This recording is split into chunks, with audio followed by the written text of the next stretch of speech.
entiendo que ya soy anfitriona y puedo hacerlo, ¿verdad? Vale, vale. Bueno,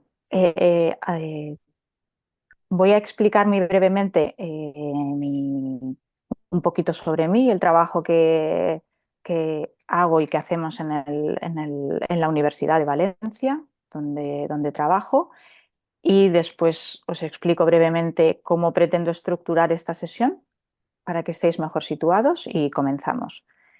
Bueno, yo soy Raquel de Rivas, trabajo en la Universidad de Valencia, soy ingeniera agrónoma de formación y trabajo en el Departamento de Didáctica de las Ciencias de la Facultad de Magisteri en la universidad y en el Jardín Botánico, en el marco de una cátedra que se llama Cátedra de Cultura Científica para la Emergencia Climática, que nace hace un par de años, pero que recoge el trabajo que se venía realizando unos poquitos años atrás, desde el año 2019, que surge en el marco de la universidad con la intención de incluir la sostenibilidad y el cambio climático en educación. Bueno, ahora vivimos una situación planetaria muy concreta y es necesario abordarla desde distintas perspectivas. Una de ellas, ineludible, es la educación. La investigación que hacemos tiene distintas aproximaciones. eh, ¿Cuáles son esas aproximaciones? ¿Qué sucede? Que estos contenidos que han de ser abordados en educación tenemos que ver si se está cumpliendo o no este giro que nos están pidiendo del mundo educativo. Y lo que dice la investigación es que pues, todavía queda mucho camino por recorrer, ¿no? Hay mucho margen de mejora, por así decirlo. Y se estudian las barreras de por qué pues esto está siendo así, por qué hay tanta dificultad para sostenibilizar los currículums, ¿no? Para abordar las materias, cada persona, la materia que imparta, desde una perspectiva de sostenibilidad. Y bueno, pues se citan distintas dificultades. Una de ellas, que es la que decidimos abordar de una manera más directa, es la falta de formación del profesorado, porque, claro, son contenidos relativamente nuevos que la propia investigación dice que no se abordan en la formación de las personas que van a ejercer como docentes, con lo cual pues, difícilmente van a poder integrar este tipo de cuestiones porque no han recibido la formación para ello. Y también el alumnado, como es normal, adolece de este tipo de conocimientos porque, claro, pues tienen lo que se dice un escaso tratamiento en las aulas, ¿no?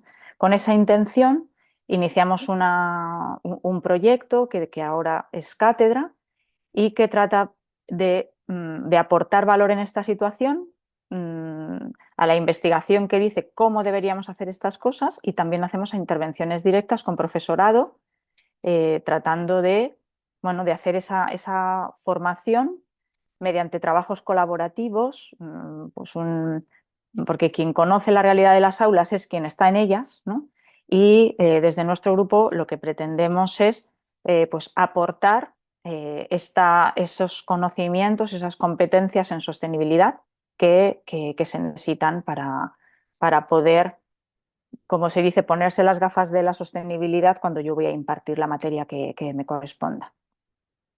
Bueno, en ese marco trabajamos específicamente o especialmente el uso de los espacios verdes como herramienta educativa, y por ello el Jardín Botánico de la Universidad de Valencia. El Jardín Botánico es un aula más dentro de la universidad, que nos permite abordar este tipo de contenidos de una manera mucho más directa y efectiva, porque nos ayuda a entender este gran ecosistema que es nuestro planeta, y estamos especialmente interesadas en que se conozca y en que se utilice, sea cual sea la materia que imparten. Esa es la coletilla que siempre añadimos, porque no tienes que ser profesor de las disciplinas que más directamente relacionamos con un jardín botánico, como puede ser la biología, ¿no?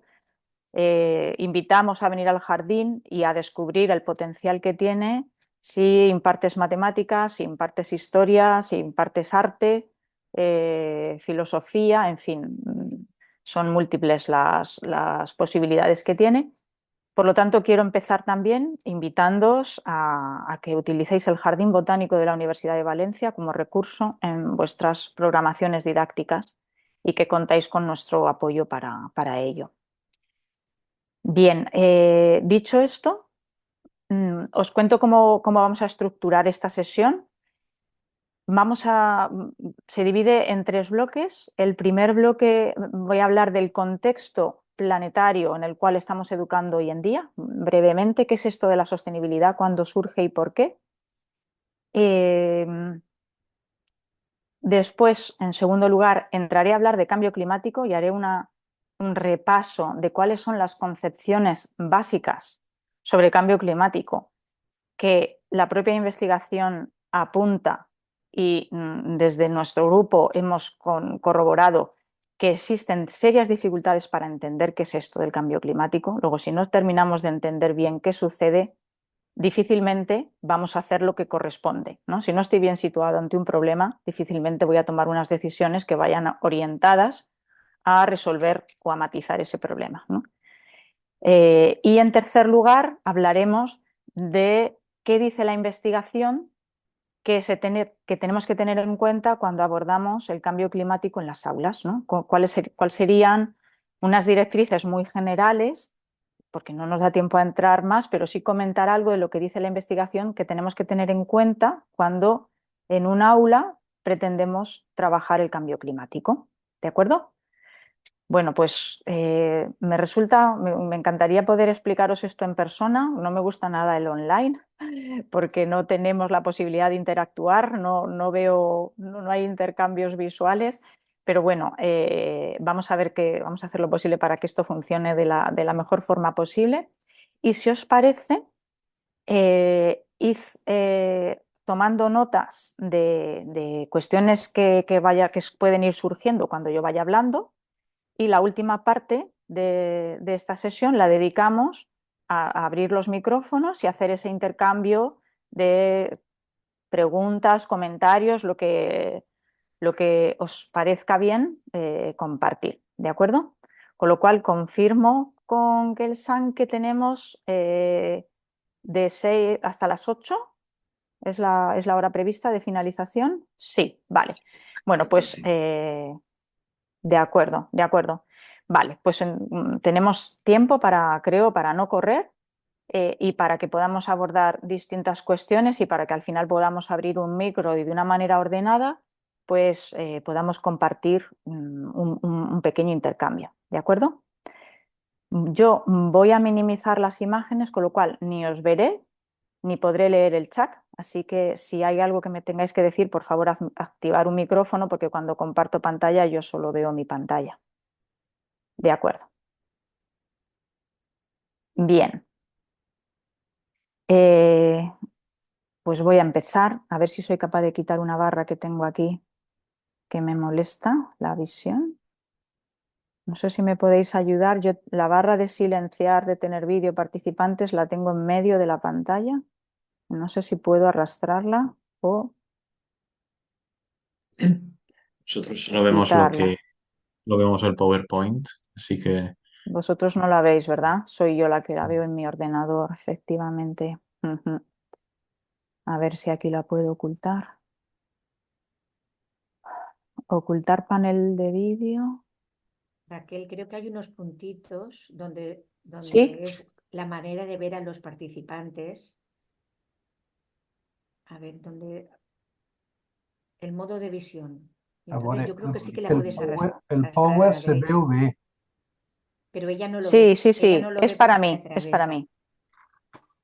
Nosotros lo Sí, vemos sí, yo bien. sé que vosotros solo veis el PowerPoint, pero yo veo la barra de menú de Zoom. Sí, Voy a ver, arriba, en voy a vista, probar.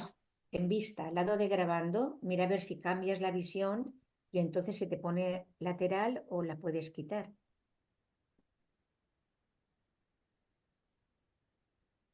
No. no puedo. Bueno, pues nada, lo dejamos así. Entonces, A ver, mira, vale, vale. arriba a la derecha, vista. Y pone lado a lado, ocultar vista. No sé. Si es que cuando yo comparto pantalla y pongo el PowerPoint en modo presentación, ni siquiera veo ese menú que me estás comentando. Pero no quiero perder más tiempo, pero ese menú no lo veo. El que, el que me estás indicando no me aparecen esos tres puntitos. Debe ser porque estoy compartiendo y he puesto el PowerPoint en modo pantalla completa. Exacto, es otro menú. Ocultar Si ves con... que puedes, Ya está, ya lo tengo. Vale, perfecto, ya lo tengo. De acuerdo. Bueno, pues entonces, disculpad este minuto. Empezamos. Bien, lo primero que me gustaría que pensarais, y esto es una cuestión que podéis pensar y anotar, es si decimos que vamos a hablar de cambio climático en un contexto de sostenibilidad, ¿qué cuestiones os gustaría que se trataran en una sesión así, ¿no? ¿Alguna cuestión que os parece vital? ¿Alguna duda que tenéis y que os gustaría que se resolviera? ¿Algo que os planteáis y que no se suele tratar en estas cuestiones? En fin, si algo así os surge, apuntadlo y es una de las cuestiones que al final de la sesión podemos compartir y decir, mira, pues a mí me hubiese gustado que se tratara esto y si da tiempo podemos entrar en algunas de las cuestiones que planteéis, si tenemos tiempo, ¿de acuerdo? Bien, lo primero que me gustaría comentar, ¿cuál es el contexto en el cual estamos educando hoy? Es un contexto muy concreto. La educación se tiene que imbricar en un momento determinado, en un contexto histórico, social, y ahora estamos en un momento único en la historia de nuestro planeta y en la historia de nuestra especie. Único, que viene siendo nombrado, digamos, por la comunidad científica como de emergencia planetaria. Estamos en una situación de crisis global.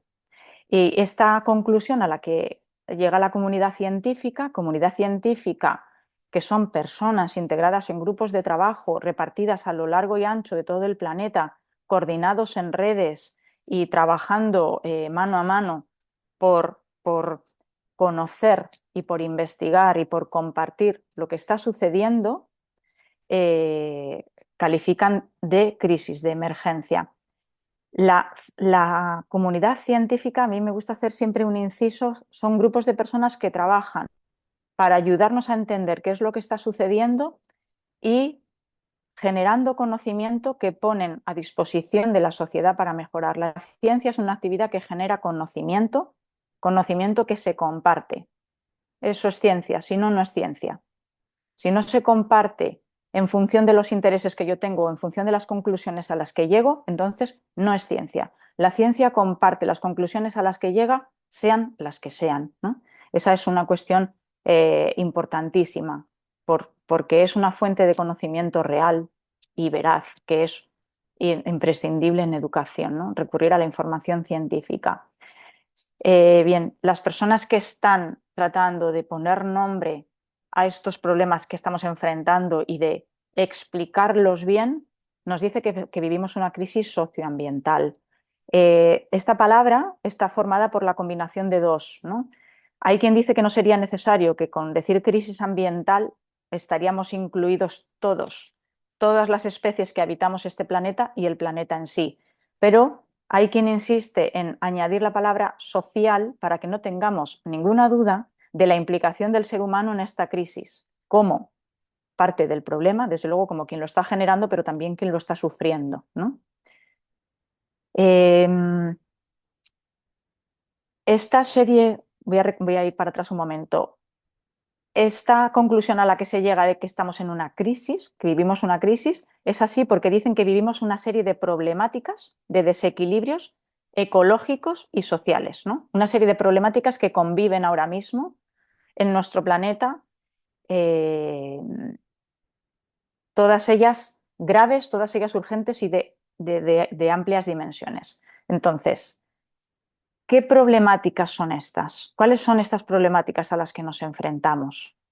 Me gustaría que en este momento abrierais los micros uno a uno para decir si alguien quiere participar, qué problemáticas son las que consideráis que tenemos hoy en día planteadas a nivel global, que nos llevan a definir esta situación como de una crisis, como de una emergencia. ¿Cuáles pensaríais que son las problemáticas que estamos enfrentando?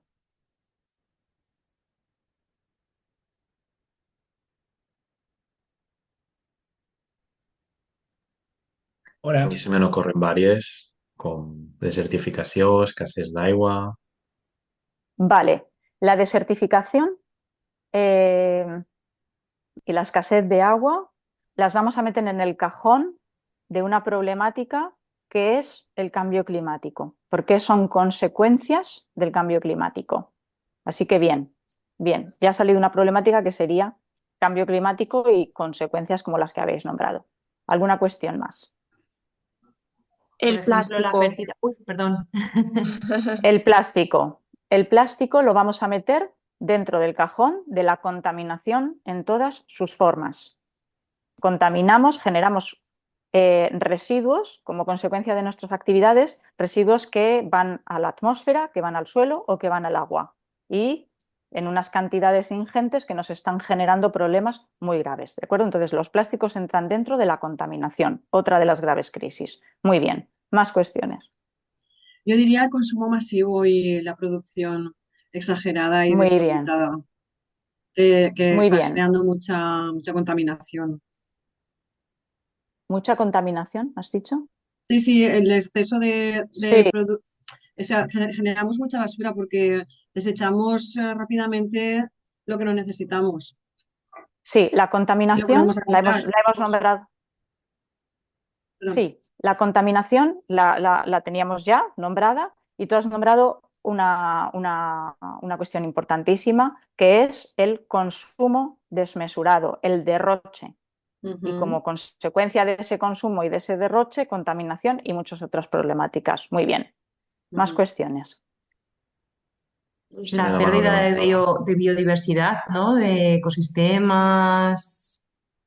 Perdona que no te he oído la primera palabra que has dicho. Pérdida de biodiversidad y todos los Pérdida de ecosistemas. biodiversidad. Efectivamente, efectivamente. La pérdida de biodiversidad es una de las graves crisis que estamos enfrentando. La pérdida de vida diversa, ¿no? Como dice la palabra, biodiversidad. Muy bien. Más cuestiones. Combustibles fósiles. Los combustibles fósiles como tal no son un problema, ¿no? El seu Sino consum. los podemos relacionar con la problemática del hiperconsumo de un recurso como son los combustibles fósiles y como consecuencia de ese abuso de los combustibles fósiles, pérdida de biodiversidad, emisión de gases de efecto invernadero, cambio climático.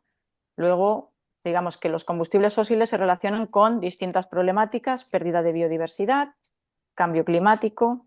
Bien, vale. ¿Más Pesticides. cuestiones? Pesticides. Pesticidas entraría dentro de contaminación. Sería un tipo de contaminación. Muy bien. ¿Más cosas? Creo también que es muy importante el tema de que hay mucha gente que quiere hacer negocios y los negocios pues no van bien con el planeta. Hacer negocios de campo, de destrucción Mm. para no sé, yo por ejemplo admiro mucho la sierra y cada vez la veo más llana, con más terrenos para edificaciones y entonces pues no sé, es complicado eso también. Vale, has nombrado una cuestión y luego la has derivado a otra. Y, a ver, el tema del modelo, ¿no?, económico que seguimos, de hiperconsumo, de derroche, de no tener en cuenta los recursos que nos permiten vivir, ni sus ciclos de agotamiento, ni las posibilidades que tienen de renovación, ¿no? Y por otro lado has nombrado la excesiva urbanización del planeta, que es otra de las graves crisis, ¿no? Que está vinculada a la pérdida de biodiversidad. Una de las primeras causas de pérdida de biodiversidad es precisamente que estamos hormigonando el planeta, ¿no? La excesiva urbanización del planeta. Muy bien.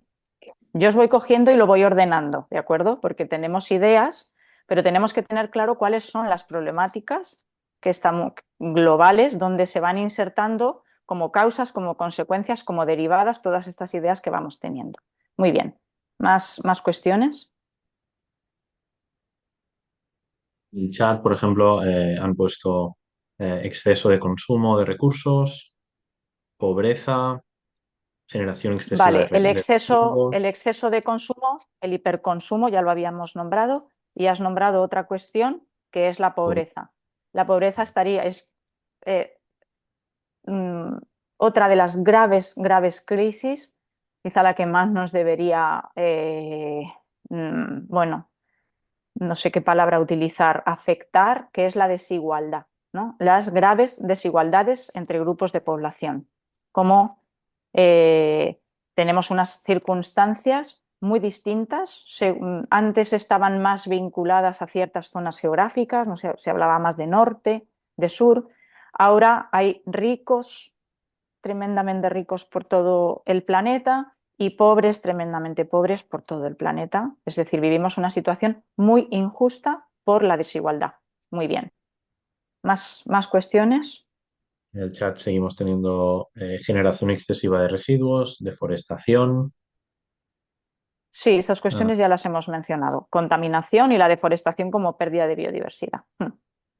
Hay una que quizás no hemos mencionado, que es el no cumplimiento de acuerdos internacionales frente a la contaminación.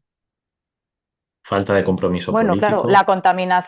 la contaminación y todas estas cuestiones tienen derivadas de que no cumplimos muchas veces las recomendaciones o demás, sí, pero el problema es, bueno, el que es, ¿no?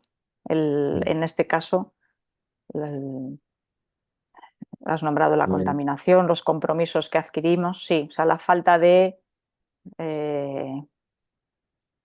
eh, de todas estas crisis, a ver si te compro la idea, quizá la crisis más grave que se detecta, habéis nombrado muchas, os habéis dejado alguna que ahora mencionaré yo, quizás la crisis más grave es la ausencia de respuesta. Bien, por dejadez, por no tomarnos en serio, por no tomarse en serio las instituciones, las medidas que sabemos que hay que tomar a nivel colectivo, pero también a nivel individual. No hay respuesta.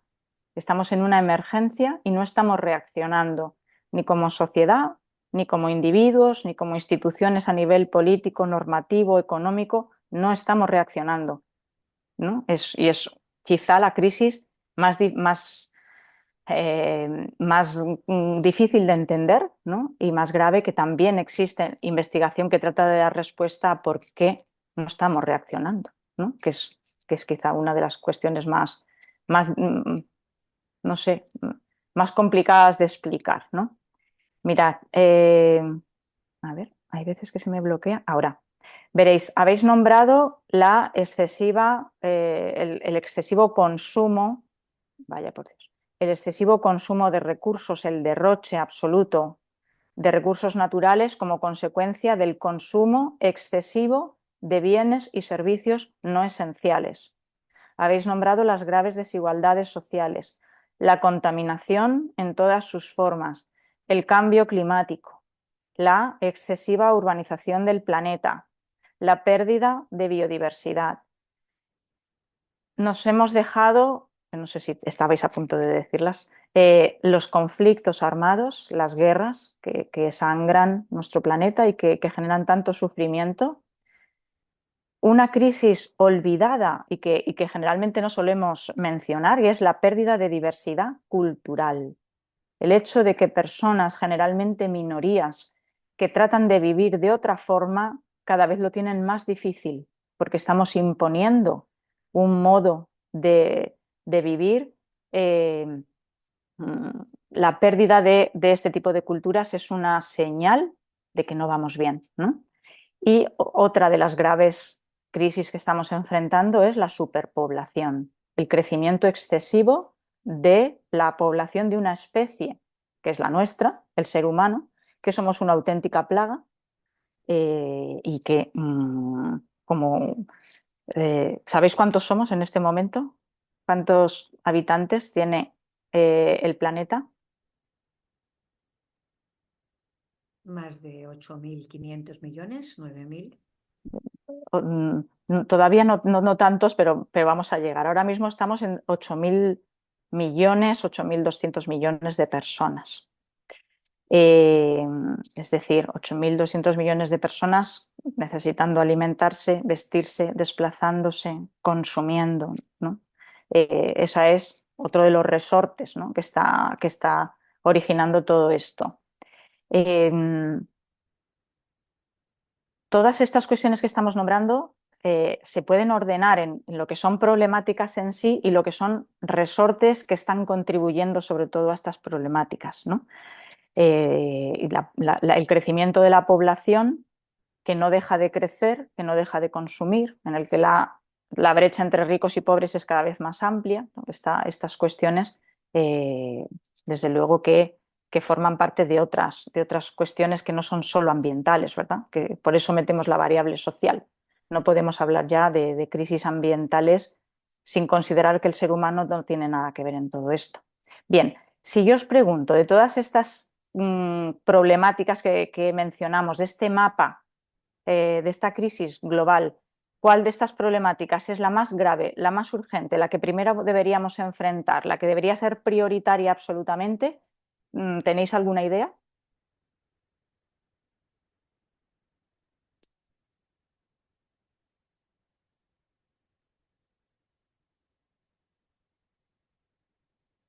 ¿Nadie se lanza? Yo me puedo animar. Venga, Tendría que pensarlo un poco mejor, pero yo diría que la primera, la de las guerras, es la que las más guerras. impide que se afronten el resto. Las guerras primero, porque... Y segunda, la desigualdad. Las guerras porque directamente generan una desigualdad patente muy directa. Y sí, yo creo que desde ahí. Vale. Pero bueno, Los conflictos armados, las desigualdades, sí. ¿Más cuestiones? ¿Alguien piensa alguna cosa diferente? Yo la diría pobreza. La pobreza, ralentizar perdón, sí. yo diría ralentizar el ritmo de vida que llevamos, porque el hecho de tener tantas facilidades para todo nos hace acelerar cualquier proceso o cualquier actuación que hacemos, por ejemplo, pues para ir al trabajo todos, cada uno con un coche, vas por la autopista, en cada persona un coche, en cada coche una persona, para viajar, que tenemos mucho mejor acceso que antes, viajamos continuamente, cogemos un avión como si fuese coger el coche ya, todo eso genera mucho calentamiento global. Yo creo que es una de las partes Vale. de los combustibles. Vale. Vamos a intentar organizar toda esta información. De todas estas crisis que tienen, que estamos mencionando a nivel global, todas ellas tienen derivados locales, ¿no? Ahora nos lo vamos a llevar al contexto más cercano.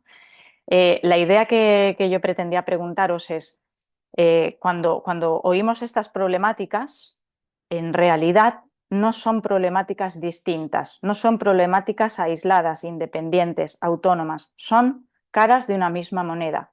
Se habla de una única problemática global, de una emergencia poliédrica, se utiliza esta palabra, ¿no? Es como una emergencia que tiene distintas caras, distintas manifestaciones, de tal forma que esta idea es esencial. No podemos aislar estas problemáticas ni para entenderlas ni para abordarlas. No podemos hablar de cambio climático si no hablamos de superpoblación, de hiperconsumo, de contaminación, de conflictos armados, de pérdida de biodiversidad.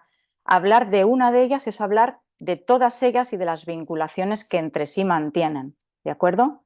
Esta idea es esencial. No hay problemáticas distintas ni una más urgente que otra. Se trata de una gran problemática con distintas manifestaciones.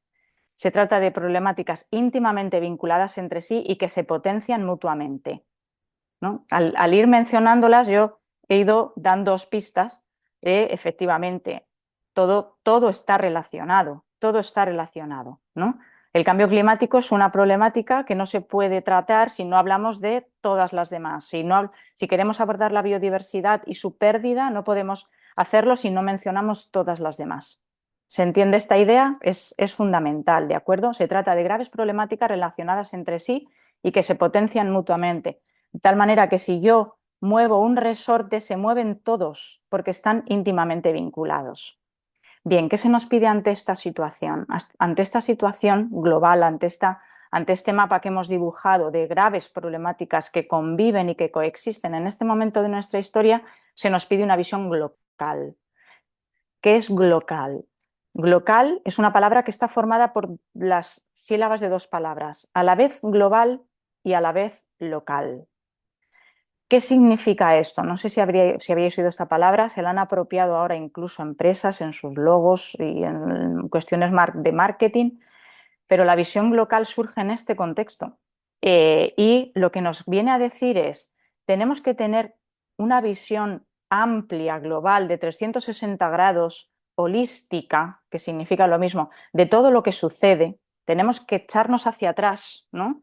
Es como dar ese paso hacia detrás para tener una visión mucho más amplia de lo que está pasando, pero después hemos de ser capaces de conectar esta situación global con nuestro contexto más cercano, porque esto no está sucediendo porque sí. Esto está sucediendo porque 8.000 millones de personas estamos tomando decisiones todos los días. O sea, hay una vinculación absolutamente directa de estas problemáticas con lo que hacemos, a nivel individual y a nivel colectivo. Y es esa la traslación que tenemos que hacer para empezar a pensar qué hacemos para tratar de resolver esa situación. Espero que, no sé si se entiende, supongo que sí, ¿verdad? Visión a la vez global, con una perspectiva muy amplia de lo que está pasando, pero con la capacidad de relacionar eso que está pasando con lo que yo vivo en mi casa, en mi comunidad de vecinos, en mi trabajo, en mi centro educativo, en mi ciudad, en mi grupo de amigos, porque es ahí donde yo puedo reorientar lo que hago. Lo que yo puedo hacer depende de mí y del contexto que me rodea, pero he de saber vincular lo que yo hago con lo que está pasando a una escala mayor, ¿no? Ese cambio es esencial y en educación es esencial, precisamente porque la educación es la actividad, la herramienta que nos permite dotar a las personas de competencias y de conocimientos para tomar las mejores decisiones. Y ahora es el gran reto de la educación. Estamos educando ciudadanía que ha de vivir en estas situaciones, en esta tan concreta. Bien, ¿qué se nos pide? Transitar a la sostenibilidad, ¿no? La palabra sostenibilidad surge se dice por vía negativa, porque estas problemáticas que surgen con muchísima fuerza en la década de los 50, en la década de los 60, plantean una situación global insostenible. Entonces, la primera palabra de la que se habla es insostenibilidad. El modelo que seguimos, la forma que hemos decidido para relacionarnos entre sí como especie, con el resto de las especies con las que convivimos y con el planeta en sí, es insostenible. Y hay que darle la vuelta a esta situación. Y por eso surge la contraria a la palabra sostenibilidad. ¿Y qué significa la palabra sostenibilidad? Que parece que surgen por ahí discusiones de si ha perdido su valor, su sentido, de si nos la quieren apropiar, porque claro, ahora sostenibilidad es un concepto que cualquiera utiliza para su propio beneficio, vamos a decirlo, sin que tiene nada que ver con lo que de verdad significa. La palabra sostenibilidad surge precisamente para dar la vuelta a esta situación y decirnos, hemos de encontrar la manera de vivir teniendo en cuenta a todos y todas hoy, en el momento en el que estamos, y a todos y todas mañana, teniendo en cuenta quienes tienen que venir, los derechos de las generaciones que tienen que venir y que han de poder vivir de una manera digna. ¿Y quiénes somos todos y todas hoy? Todas las personas y todas las especies con las que convivimos en este planeta y todas las que vivirán en un futuro en este mismo sitio, ¿de acuerdo? La sostenibilidad significa tener en cuenta eso, tomar cualquier decisión teniendo en cuenta precisamente que hemos de velar por el bienestar de todos y todas hoy y todas mañana. Y si eso no lo hacemos, no es sostenible.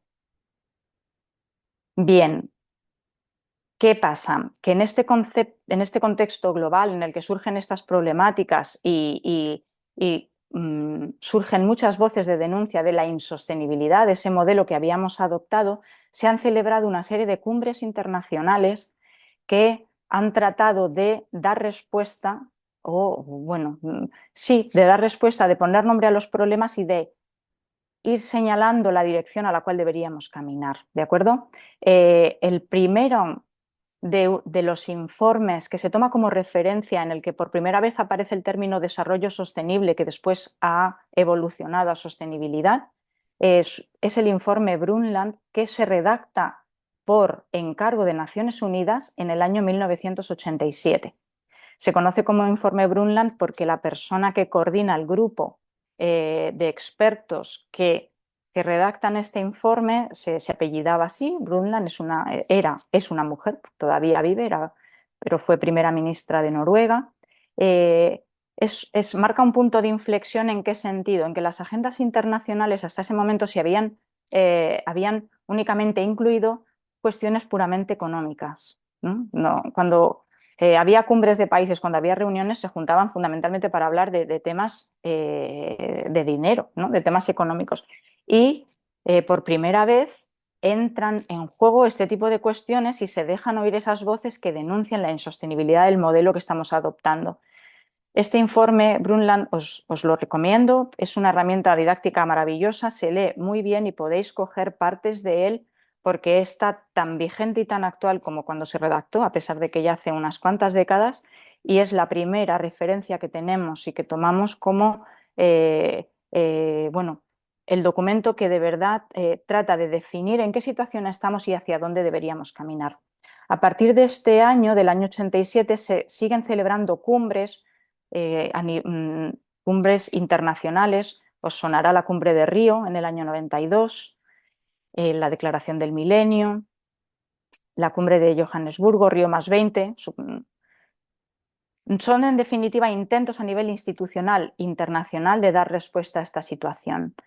La última de estas cumbres se celebra en el año 2015. En el año 2015, en Nueva York, se adopta un nuevo compromiso, que es la Agenda 2030 y sus 17 Objetivos de Desarrollo Sostenible, que son, de nuevo, intentos de definir qué problemas estamos teniendo y qué deberíamos hacer para tratar de matizarlos, de gestionarlos, hacia dónde nos deberíamos dirigir. Es eso, es una agenda que define las necesidades que tenemos como generación y cuáles serían los objetivos que tendríamos que tratar de conseguir para un determinado periodo, en este año, en este caso para el año 2030.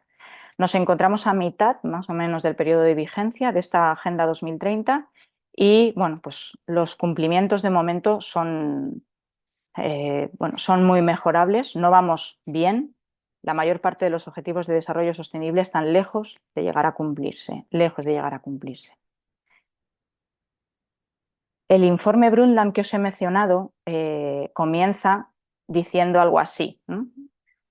A mediados del siglo XX vimos nuestro planeta por primera vez desde el espacio. Los historiadores descubrirán con el transcurso del tiempo que esta visión tuvo una repercusión más grande que sobre el pensamiento que la revolución copernicana del siglo XVI, que transformó la imagen que el ser humano tenía de sí mismo al revelar que la Tierra no es el centro del universo. Espero que no os hayáis perdido.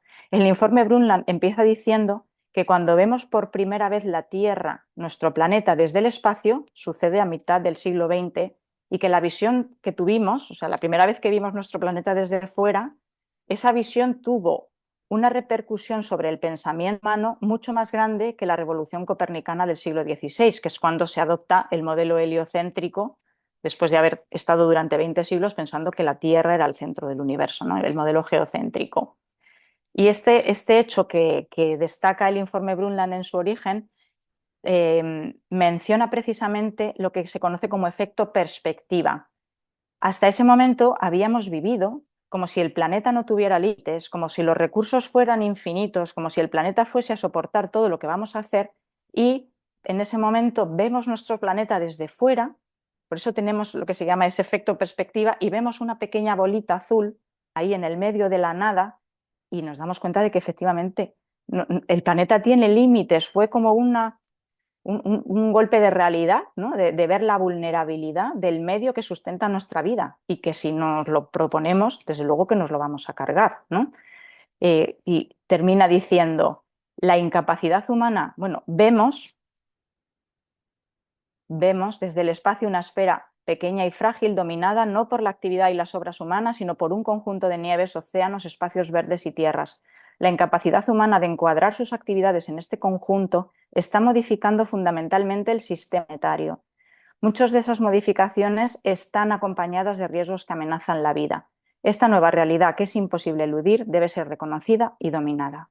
Así comienza el informe Brundtland del año 87, más vigente que nunca, recordándonos que tengamos perspectiva cuando analizamos nuestros problemas, que seamos conscientes de que vivimos en un planeta limitado, habitado por una especie que es la nuestra, que está sufriendo las consecuencias de las decisiones que estamos tomando de una forma muy desigual, ¿no?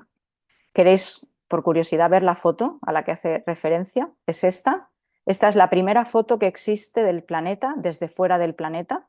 Se tomó en el año 68, hace nada, por así decirlo, fue antes de ayer, y precisamente lo que vimos fue pues una maravilla de planeta con sus limitaciones, con su vulnerabilidad y con la necesidad de ser conscientes de que hemos de replantearnos de qué forma vamos a decidir, como dice él, integrar nuestras actividades aquí, ¿no? en este medio. Bien, hasta aquí terminó el primer bloque que pretendía contextualizar el momento en el que nos encontramos antes de entrar a hablar de cambio climático, para que ahora sepamos que hablar de cambio climático significa hablar de una problemática o de una manifestación que convive con otras muchas, que no es posible abordarla sin tener en cuenta las relaciones que mantiene con el resto de problemáticas, ¿no? con ese puzzle, con ese poliedro, de tal manera que no es una problemática más urgente o más grave que otra, sino que es una manifestación más de una gran problemática global. ¿De acuerdo? Sería esa la idea de este primer bloque. Vamos a entrar ahora a hablar de cambio climático. Aquí lo que hemos hecho ha sido seleccionar una serie de contenidos básicos para poder entender qué es esto del cambio climático, ¿no? que es tan omnipresente hoy en día en todos los sitios, ¿no? Es imposible no ir a hablar de cambio climático, pero que por lo que vemos y por lo que estamos investigando y por lo que estamos comprobando, existen serias carencias a la hora de poder explicar de forma adecuada la crisis climática. Hay muy pocas personas que son capaces de hacerlo, a pesar de que es la problemática ahora quizá de la que más se habla. Bien, lo primero que tenemos que saber es que el clima hoy está cambiando, es un hecho, ¿no? El clima hoy está cambiando, lo tenemos clarísimo, pero ya ha ocurrido antes, ya ha habido cambios climáticos a lo largo de la historia de nuestro planeta, ¿no? La historia de nuestro planeta tiene 4.600 millones de años, y sobre todo en las últimas eras geológicas somos conocedores, porque la ciencia ha reconstruido la historia climática del planeta y sabemos que sí que se han producido otros cambios climáticos, ¿no? Entonces, ¿por qué este cambio climático actual, que sabemos que se está produciendo, es distinto de los anteriores? ¿Qué dos características de este cambio climático actual lo diferencia de los que antes se han producido a lo largo de la historia de nuestro planeta? Si alguien tiene alguna idea, que active el micro y diga de forma muy concreta en qué se diferencia este cambio climático de los anteriores. Perquè està produït per el ser humà. Muy bien, muy bien. La primera causa o la primera característica que diferencia este cambio climático de los anteriores es el origen. El origen de los cambios climáticos anteriores era natural, no habíamos tenido nada que ver. Como especie no influimos para que el cambio climático se produjera, simplemente cambiaron las condiciones ambientales por cuestiones en las que no teníamos ninguna capacidad de influir, ¿no?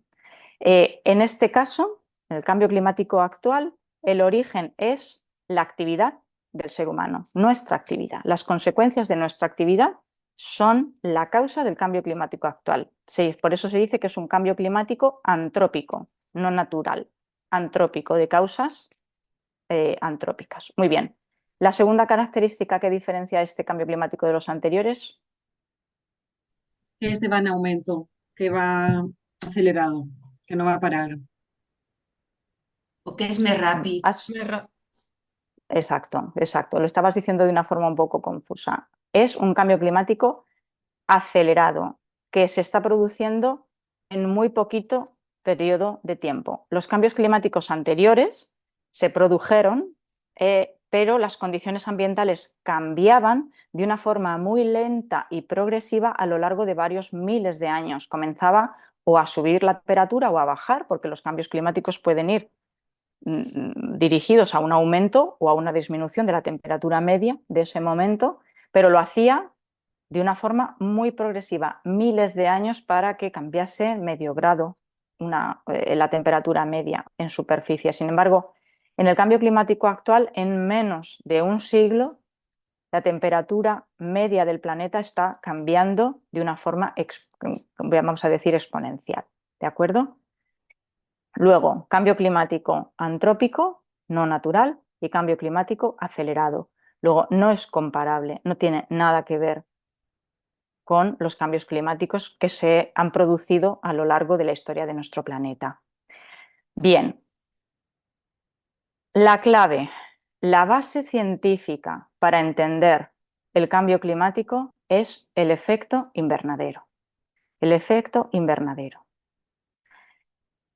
El efecto invernadero, os hago una pregunta, ¿es positivo o es negativo para la vida en la Tierra?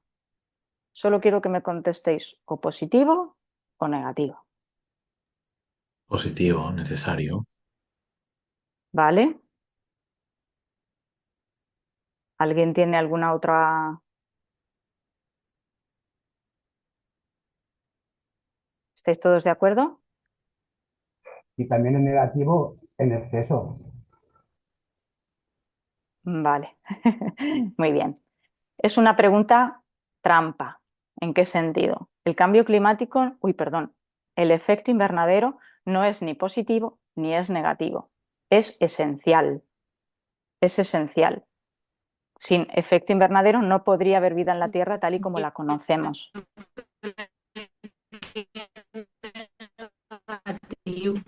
No sé si alguien está hablando, pero no se ha escuchado. Yo al menos no he escuchado nada. ¿Alguien ha hablado? Es que oía como una interferencia, pero no se entendía. No, creo que ya está. ¿Ya está? Vale. El efecto invernadero es natural y es esencial. Natural, sucede sin que intervengamos y es esencial. Sin él no habría vida en la Tierra tal y como la conocemos.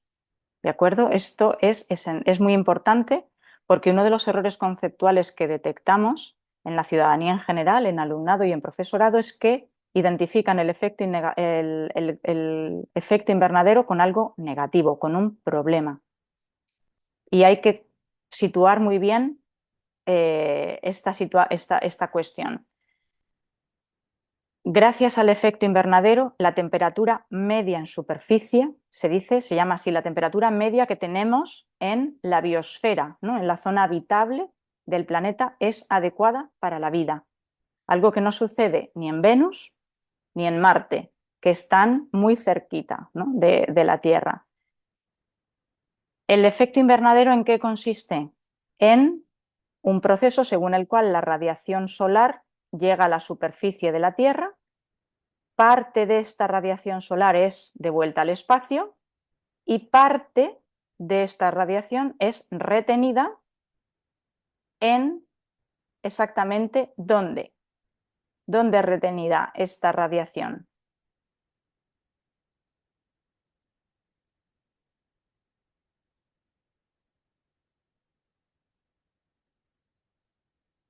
Lo digo yo. En la atmósfera, pero más concretamente en una capa de la atmósfera, en la capa de la atmósfera más cercana a la superficie de la Tierra, que es la troposfera. Es decir, de la radiación solar que recibimos, una parte es devuelta al espacio y la diferencia entre lo que sale es lo que se queda retenido en forma de calor. Gracias a esa retención de radiación solar mantenemos una temperatura adecuada para la vida.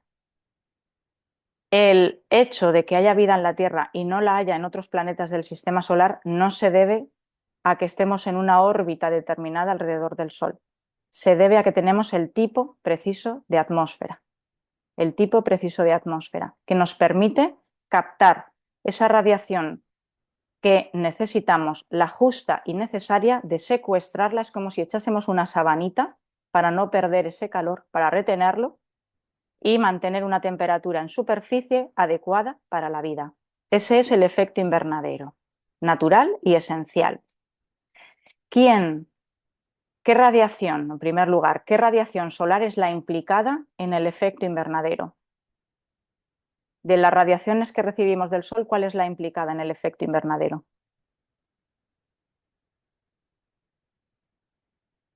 ¿Lo sabéis? A la superficie de la Tierra, del Sol, nos llegan 3 tipos de radiaciones. 3. Una es la luz visible, nos llega la que vemos, la única visible, la luz visible. Otra es la radiación ultravioleta, que no vemos. Y otra es la radiación infrarroja. La radiación implicada en el efecto invernadero es la radiación infrarroja. ¿Qué sucede? Cuando la radiación del Sol llega a la superficie de la Tierra y es absorbida por la Tierra en parte y parte es reflejada, como indica este GIF. En el camino de vuelta, esta radiación solar es retenida en la troposfera por unos componentes de esa troposfera, que son los gases de efecto invernadero. Los gases de efecto invernadero.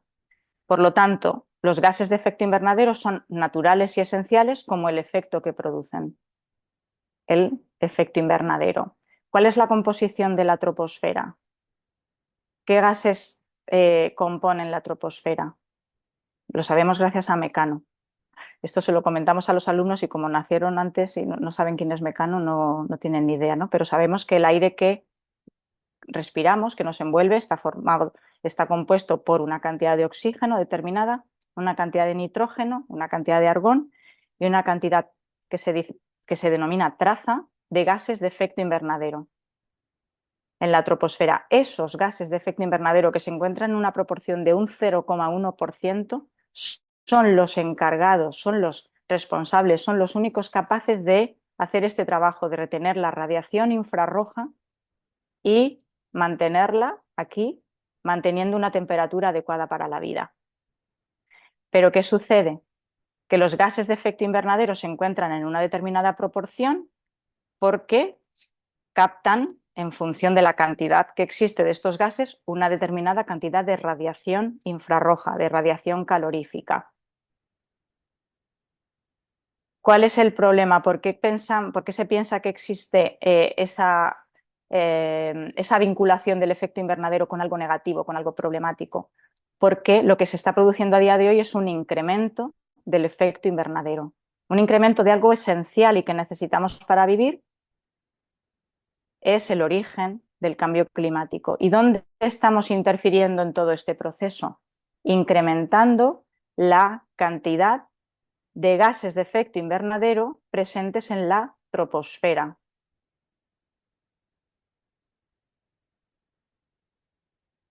Espero que me sigáis. A mayor cantidad de gases de efecto invernadero presentes en la troposfera, mayor cantidad de radiación retenida, y como es una radiación calorífica, la radiación infrarroja es calorífica, emite calor, nos recalentamos. Necesitamos el efecto invernadero, pero necesitamos que quien hace el trabajo de retener esa radiación se mantenga en unos niveles determinados. Imaginad que son hormigas haciendo ese trabajo. Necesitamos 100 hormigas. Si en lugar de 100 tenemos 200 o 300, se potencia el trabajo que realizan. Y el trabajo que realizan es el de captación, el de secuestro, el de retención de esa radiación. Por lo tanto, a mayor cantidad de gases de efecto invernadero, mayor radiación calorífica retenida, mayor temperatura. Esto que os explico quizás os parece muy básico, pero hemos constatado que no se entiende y que es necesario entender en qué punto de todo este proceso se origina el cambio climático. Se origina por un incremento de un efecto natural y esencial como causa de nuestras actividades, porque somos el ser humano quienes con nuestras actividades, y ahora veremos cómo lo estamos haciendo, estamos incrementando una cantidad de gases que están ahí, que tienen que estar, pero en una determinada proporción. Al alumnado les decimos es como comer, ¿no? ¿Comer qué es, positivo o negativo? Es una pregunta trampa, comer es esencial, sin comer no podemos vivir. Ahora hemos de comer, si comemos poco o comemos mucho tenemos problemas, ¿no? De una actividad esencial que necesitamos hacer. Pues esto es igual, de algo que necesitamos para mantener unas condiciones ambientales adecuadas para la vida, estamos interfiriendo y estamos desequilibrando este sistema de manera que estamos incrementando la temperatura por encima de lo que necesitamos, por encima de lo que correspondería. Y ese incremento de temperatura está directamente vinculado al incremento de los gases que retienen esa radiación calorífica que viene del Sol. Bueno, espero que esto se haya entendido porque es el proceso que nos permite ahora ir desgranando qué está pasando y por qué, ¿no? Ahora ya sabemos a nivel, vamos a decir, físico-químico, cuál es el proceso que tenemos alterado, ¿no? Es el efecto invernadero, lo tenemos incrementado.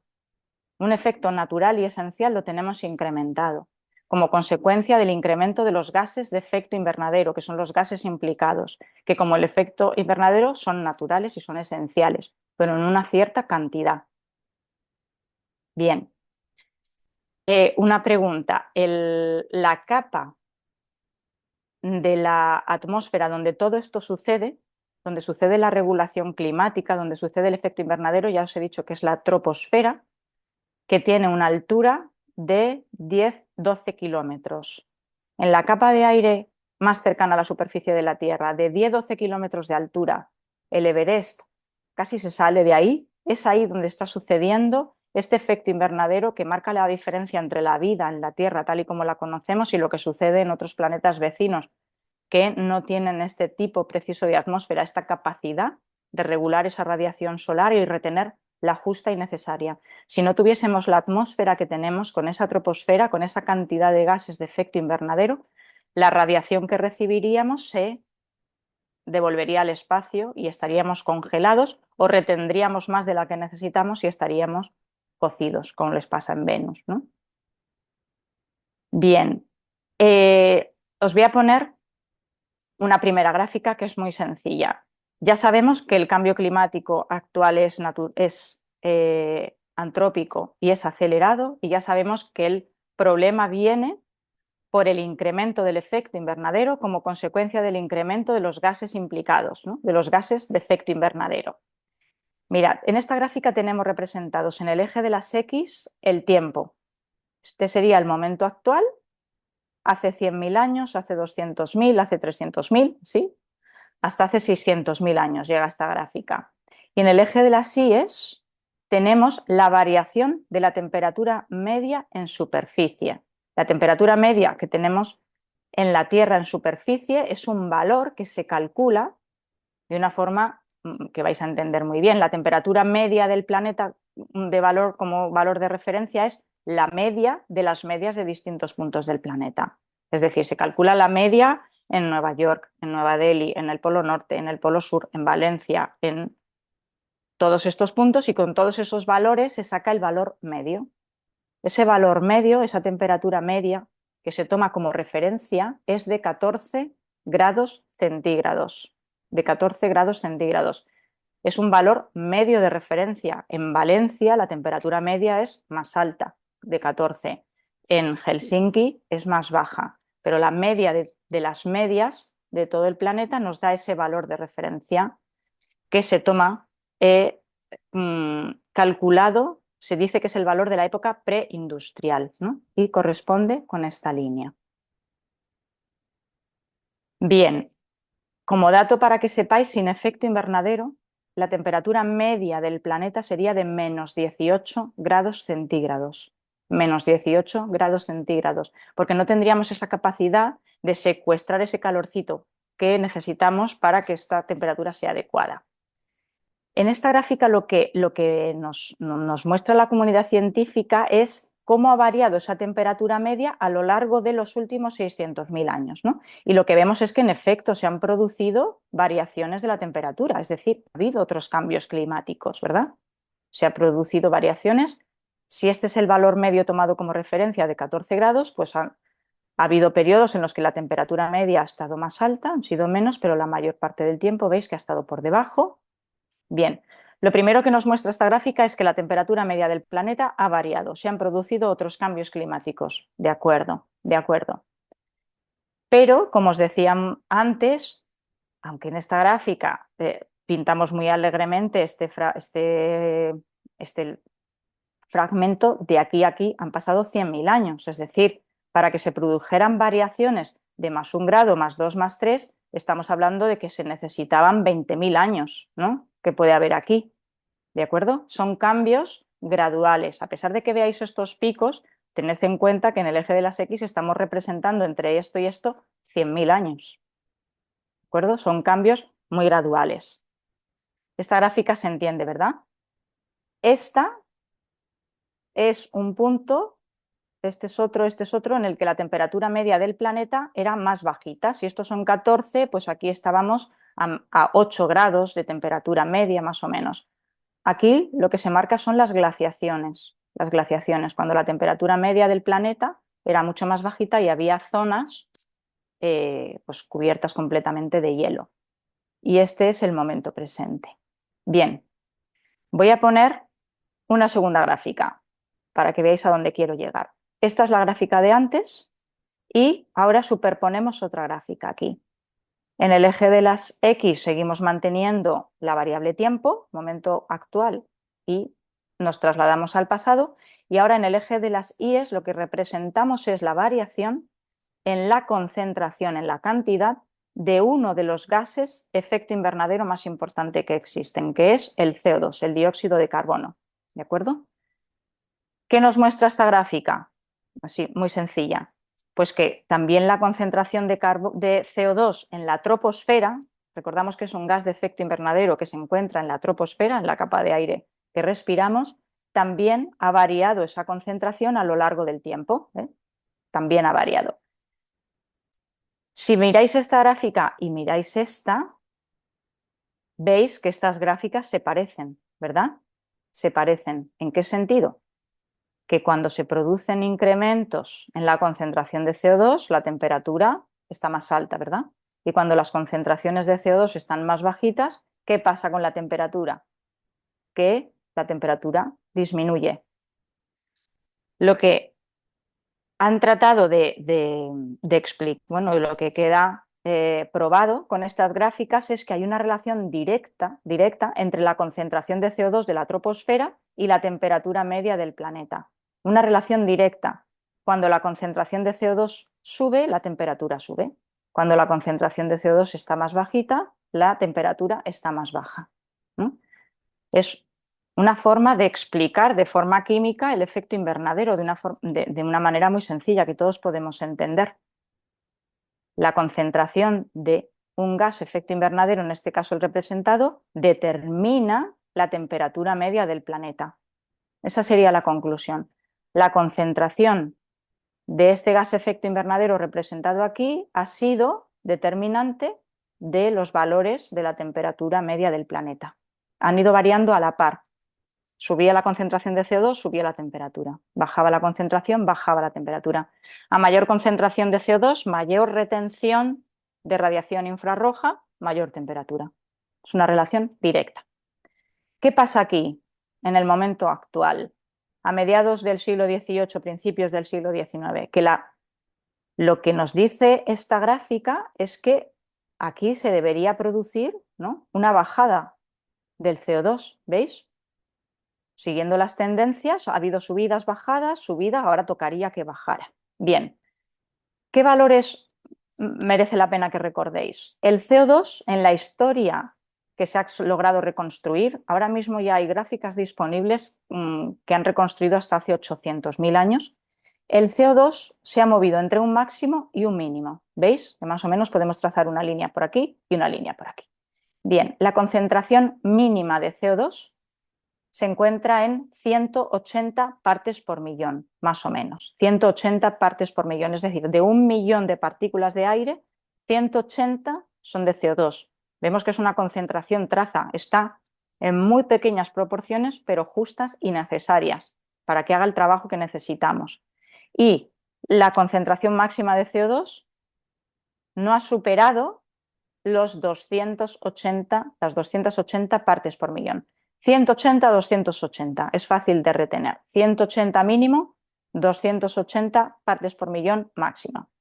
Aquí se produce un punto de inflexión, lo que se llama en la gráfica un cambio de tendencia, y en lugar de bajar, lo que está haciendo el CO2 es subir, subir y subir. ¿Hasta dónde ha subido esta concentración de CO2? A día de hoy, la medida actualizada de la concentración de CO2 está en 426 partes por millón. 426 partes por millón. El máximo que conocemos es 280. A día de hoy está en 426 partes por millón. Nos movemos en un escenario en el que no conocemos cuáles son las consecuencias de tener una concentración de CO2 tan elevada, pero lo que sí que sabemos, no tenemos ese escenario porque la historia paleoclimática del planeta no nos muestra periodos en los que la concentración de CO2 haya subido tanto, ¿no? Entonces estamos en algo desconocido, pero lo que sí que sabemos es que hay una relación directa entre la concentración de CO2 y la temperatura. Luego, lo que sí que podemos prever, ¿no?, es que la temperatura va a seguir subiendo. ¿Me seguís? Si alguien no me sigue, no me importa repetir esto porque es esencial. Es esencial que entendamos esta información que están compartiendo la comunidad científica para explicarnos qué está pasando con el efecto invernadero, exactamente qué concentraciones estamos alterando y, por lo tanto, qué función cumplen estos gases y qué estamos potenciando, qué estamos incrementando, esa función, la de retener calor. A mayor radiación retenida, evidentemente, radiación calorífica, más temperatura, ¿no? ¿Y cuál es la situación actual? Esta parte de aquí, el incremento de temperatura que se está produciendo a día de hoy en esta gráfica por escala no se puede observar, pero sí que la podemos ver aquí. Vaya, se ha cortado, no veis, ¿verdad?, el eje X, ¿verdad? No veis el eje X.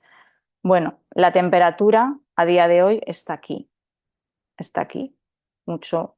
Ese es el incremento que estamos experimentando cuando hacemos reconstrucciones de la temperatura ya en los últimos 1.000 años, 2.000 años, 10.000 años, ¿vale? Bien, espero que me sigáis. Base científica del cambio climático, efecto invernadero. Es necesario entender qué es el efecto invernadero y qué es ese efecto el que tenemos alterado. Alterado porque estamos incrementando los gases implicados. Entonces, ahora la pregunta natural que nos surge es, vale, ¿y cuáles son esos gases y, sobre todo, por qué están aumentando? ¿No? Esa sería, en un relato, lo que deberíamos tratar ahora. Ya hemos mencionado un gas efecto invernadero, que es el CO2, el dióxido de carbono. El dióxido de carbono sabemos que es un gas que se encuentra en la troposfera en unas proporciones traza, significa en muy poquita cantidad, pero la justa y necesaria porque tiene una capacidad muy potente de retener radiación infrarroja calorífica. ¿Por qué está aumentando el dióxido de carbono? El dióxido de carbono está incrementándose de forma directa, se dice, y de forma indirecta. A ver si soy capaz de explicar esto. De forma directa es porque lo estamos emitiendo, directamente estamos emitiendo CO2 a la troposfera. ¿Cuál es la principal actividad que supone incremento, emisión de CO2 a la troposfera? La principal actividad. Activaos alguien el micro si... ¿La ganadería? No. La principal, no sé hacer la La principal. La industria. Más Y el concreto. industria y transporte, es todo lo que emiten los ¿Qué vehículos. utilizan la industria y el transporte? ¿Qué utilizan la industria y el transporte? En el chat, Ahí alguien exacto. lo ha dicho. Combustibles fósiles.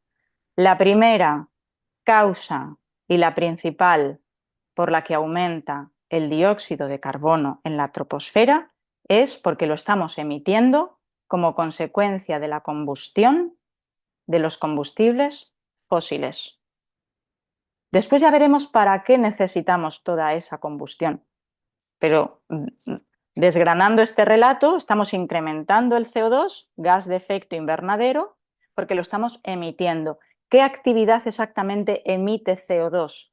La quema de combustibles fósiles, petróleo, carbón y gas natural. ¿Por qué se llaman combustibles fósiles? Porque son naturales, fósiles. Se formaron en eras geológicas muy anteriores, fundamentalmente en el carbonífero, por eso se habla de carbón, carbonífero, en el que teníamos la Tierra cubierta en ese momento de grandes plantas vasculares. Esto era un vergel, un vergel. En ese momento, hace millones de años y durante millones de años tuvimos la Tierra en este estado. Toda esa materia orgánica durante millones de años se fue incorporando al terreno, se fue enterrando y por procesos de aumento de presión y de aumento de temperatura se formaron reservas de unos materiales naturales que descubrimos hace unas décadas que si se quemaban podíamos extraer energía, pero había que quemarlos. Esos son los combustibles fósiles, ¿no? El carbón, el petróleo y el gas natural. Para utilizar estos combustibles fósiles se tiene que producir una reacción de combustión y una reacción de combustión que emite dióxido de carbono a la troposfera. Esa es la principal causa, la energía, el consumo de energía que hacemos para todo lo que habéis dicho. Pero lo que tenemos que saber es que el origen de todo es la utilización de energía procedente de fuentes fósiles. ¿De acuerdo? Vamos poco a poco desgranando. Eso es la principal, la emisión directa de dióxido de carbono a la troposfera, por lo que de 280 partes por millón que tenemos como valor máximo no superado en los últimos 800.000 años, lo tenemos en 426 partes por millón, ¿de acuerdo? Para que seamos conscientes de en qué niveles estamos. ¿Cuáles son las causas indirectas de aumento del dióxido de carbono? ¿Alguien tiene idea de por qué se habla de causas indirectas? Directa es porque directamente estamos emitiendo CO2, ¿no? O sea, va para arriba, ¿no? Estamos llenando la troposfera, emitiendo, aumentando esa concentración de forma directa por emisión. Pero cuando se habla de emisión indirecta, ¿alguien tiene idea de qué se habla? Os he puesto una pista en plan foto. ¿El metano de la ganadería extensiva? No, estamos hablando de CO2, no de metano. ¿No? Quizás sería como... ¿Perdona? Dicen los incendios por ahí, lo de certificación, la tala de árboles en el chat. Vale. ¿Cómo El aumenta aumento de indirectamente el CO2 como consecuencia de estas actividades? Porque deja de reducirse, ¿no? Al no haber árboles, esa es la idea.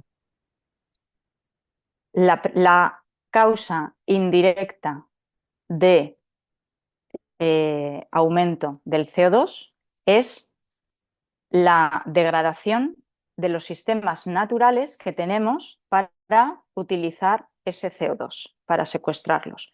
¿Quiénes son los organismos, los únicos organismos que habitan este planeta capaces y que utilizan y que necesitan el CO2 en sus funciones vitales? Los organismos fotosintéticos, la diversidad vegetal. La pérdida de diversidad vegetal es causa del incremento de dióxido de carbono y contribuye entre un 30% al incremento total de CO2. Fijaos si es importante la dependencia que tenemos de los ecosistemas y de la diversidad vegetal. Las plantas son organismos que por una reacción fotosintética que se estudia en primaria y que no se llega a entender muy bien, captan CO2 de la troposfera, necesitan energía solar, pero cogen el CO2, el átomo de carbono se lo quedan, el oxígeno lo devuelven a la atmósfera y ese carbono lo van uniendo, formando cadenas e incorporándolo a su propia materia. Son los únicos organismos capaces de transformar un gas intangible en algo tangible, en la masa de la que están hechos, en la materia. Por eso se dice que son sumideros de carbono. Una función a día de hoy comprometida por la pérdida de organismos fotosintéticos, por la deforestación, la tala indiscriminada, los incendios, la urbanización del planeta, el hormigonar, todo lo que vemos y el que prácticamente hemos dejado reducida esa biodiversidad a pequeños focos que malviven y que mal sobreviven en el planeta. Me paro aquí porque es esencial que se entienda que el CO2, gas de efecto invernadero que necesitamos en unas ciertas concentraciones, lo tenemos disparado porque lo emitimos directamente como consecuencia de la quema de combustibles fósiles y porque estamos degradando los sistemas naturales que tiene nuestro planeta para captarlo. De tal manera que de forma directa o de forma indirecta el CO2 lo tenemos a 426 partes por millón. Vale. Llegados a este punto del relato, ¿qué tocaría hacer? ¿Cuáles son esas actividades? Ya vamos concretando más, ¿no? Que suponen consumo de energía fósil que quemamos para satisfacer nuestros bienes y servicios, ¿no? Y ahí entra todo lo que hacemos, porque todo lo que hacemos requiere energía. Todo lo que hacemos. Todas las actividades que ponemos en marcha requieren consumo de energía. Cuando ese consumo de energía procede de fuentes fósiles, estamos incrementando directamente el CO2 de la atmósfera. El transporte, cuando nos movemos, cuando consumimos bienes y servicios que deben ser fabricados, cuando los transportamos, cuando cocinamos, cuando los refrigeramos, cuando los vestimos, en fin, todos los bienes y servicios que consumimos y que consumen energía, que es todo, suponen, si proceden de fuentes fósiles, emisiones directas de CO2. Esta es esa transposición global de un problema. Entendemos a nivel global el cambio climático como un incremento del efecto invernadero, un incremento que se produce como consecuencia de la emisión por encima de unos niveles de los gases implicados.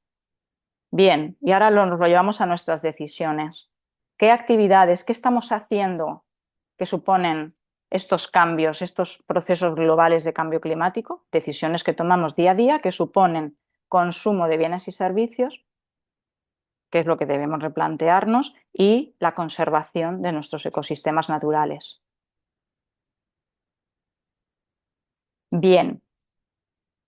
El CO2, como hemos visto, se ha producido, ha variado. Bueno, esto es una gráfica que insiste en lo que os he dicho, dónde estamos hoy. ¿Ves? Pero es muy visual ver cómo ha estado a lo largo de 800.000 años y cómo está hoy. Como consecuencia de un incremento del CO2, lo que sabemos es que la temperatura, que tiene una relación directa con la concentración de este gas y de otros, la temperatura va a seguir aumentando. Vale.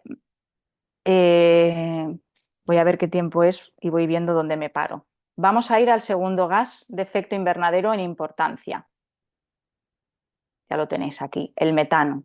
El metano es un gas que se encuentra en la troposfera en unas proporciones traza muy pequeñas, pero que tiene un poder de retención de la radiación infrarroja calorífica y de mantener aquí esa retención.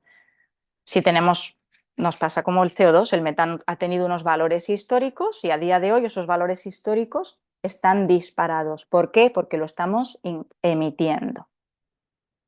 ¿Cuáles son, la pregunta ahora que nos tenemos que hacer, cuáles son las actividades que están detrás de las emisiones de metano? La principal actividad que supone un incremento del metano sigue siendo la utilización de combustibles fósiles. La producción, el transporte, la extracción de combustibles fósiles emiten metano. No puedo entrar a explicaros todo esto, pero sí que quiero que si a lo largo de toda esta tarde daros pistas de por dónde podéis tirar en función de la materia que impartís, dónde os podéis detener, dónde os interesa, que se vincula con vuestras temáticas, ¿de acuerdo? Como veis, estamos pasando como muy por encima de unas ideas que es necesario saber y que luego se pueden desarrollar en función de cuáles sean vuestras circunstancias y qué materia impartís, ¿de acuerdo? La utilización de combustibles fósiles, de energía que demandamos para consumir bienes y servicios está detrás de las emisiones de metano. Bien, otra fuente de emisión de metano muy importante es esta, es la generación de residuos. La generación de residuos. Y aquí me voy a parar 2 minutos porque cuando preguntamos a una persona, tú, al alumnado, acciones que en una situación como la que estamos describiendo podemos hacer o hacemos en el 90% de los casos, la respuesta es yo reciclo. Yo reciclo. Vamos a aclarar. Nosotros no reciclamos. Nosotros en casa no reciclamos, a no ser que tengas una planta de reciclaje en tu casa, que no es el caso. Lo que hacemos es separar en origen. Nuestra contribución, la que mencionamos siempre, es que yo tengo a bien tener en mi casa 3, 4 contenedores, 3, 4 bolsitas, y como buen ciudadano o buena ciudadana yo voy poniendo en cada bolsa lo que toca y luego completo ese proceso y lo llevo al contenedor que toca. Ese es un tratamiento de este problema muy, muy escaso, muy reduccionista y que no va a la base del problema. La base del problema es la generación ingente de residuos como consecuencia del consumo, del derroche desmesurado de bienes no esenciales. La forma correcta de tratar la contaminación no es yo reciclo en mi casa. No. Ni nosotros reciclamos y lo que hacemos se limita a lo que he descrito antes. El problema de los residuos es que como consecuencia, y ya vemos que estamos vinculando de nuevo problemáticas, la contaminación se vincula con el hiperconsumo y tened en cuenta que somos 8.000 millones de personas consumiendo. Estamos generando tal cantidad de residuos que no sabemos qué hacer con ellos. Se recicla menos del 30% de lo que generamos. El resto va aquí, a los vertederos. Tenemos el mundo lleno de vertederos. Muchas veces nos llevamos incluso los residuos a otros países con legislaciones medioambientales más laxas o inexistentes o que no se pueden defender. Y ahí nos los quitamos de encima, ¿no? Pero los residuos están ahí. La acumulación de residuos supone un proceso químico que es una fermentación. Y la fermentación de estas toneladas y toneladas de residuos que tenemos repartidas por todo el planeta fermenta y emite metano. Luego, cuando abordéis el tema de los residuos, por favor, dad un paso más. Lo del reciclaje es algo que ya ha tenido un recorrido y que debemos abordar la raíz de los problemas. Es la generación ingente de residuos, que se deriva del hiperconsumo, del derroche de bienes no esenciales. Si reducimos el consumo, reduciremos la generación de residuos. Y los que no tenemos más remedio que reducir, entonces por supuesto que hay que darles el tratamiento que toca, ¿no? Pero esa es la secuencia correcta de abordar un problema como el de la contaminación en este caso y las emisiones de metano como consecuencia de la acumulación de residuos. Otra de las causas por las que aumenta el metano es la ganadería. espero que estéis viendo, o yo os lo menciono todo esto, vinculaciones de todos estos problemas con decisiones, que es lo que tenemos que abordar en las aulas, lo que yo puedo hacer, no lo que puede hacer el vecino o mi cuñado, no, lo que yo puedo hacer, ¿no? ¿Cómo vinculo todo esto con mis decisiones y cómo las puedo reorientar? La ganadería. ¿Qué pasa con la ganadería? Los rumiantes, los herbívoros que tenemos estabulados en granjas para comérnoslos, ellos o derivados, como pueden ser los lácteos, se alimentan de hierba. Y esa hierba se digiere por una serie de estómagos que tienen y también es fermentada. Y esa fermentación, aunque no es la misma que la de los residuos, no es pero emite también metano. Ese metano, lástima que no estemos porque os preguntaría por dónde sale. ¿Por dónde sale el metano de las vacas?